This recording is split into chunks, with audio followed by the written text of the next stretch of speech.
mwenye utiifu huwa anakula kile kitu ambacho kimewekwa kwenye akiba. Sisi tumeelewana hapo? Kano, nikisema kano ni darini.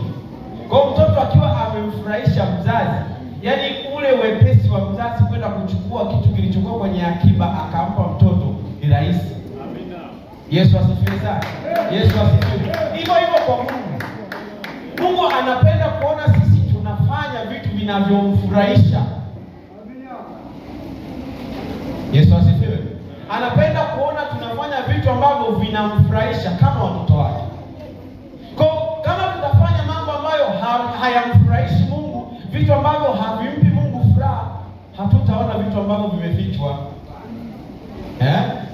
Hatutapata vile vitu vilivyo kokano. Vilivyo garani, hatutapewa. Yesu asifiwe sana.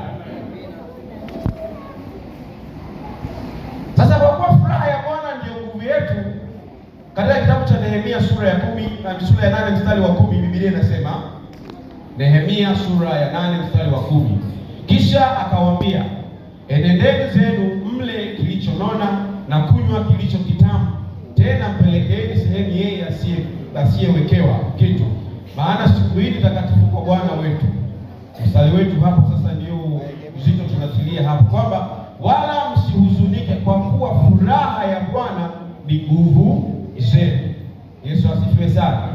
Furaha ya Bwana ni nguvu zenu. Hiyo ni Swahili Union Version. Kwa hiyo nguvu yetu katika kila kitu inategemeana na namna tunavyomfurahisha Mungu. Kama ambavyo moyo wa mzazi hufunguka kwa urahisi kwa mtoto ambaye anamfurahisha yeye, vivyo hivyo moyo wa Mungu hufunguka kwa mwanadamu ambaye anamfurahisha moyo wake. Yesu asifiwe sana. Bwana asifiwe. Sasa kwa kuwa furaha ya Bwana ndio nguvu zetu, ni jukumu letu kutambua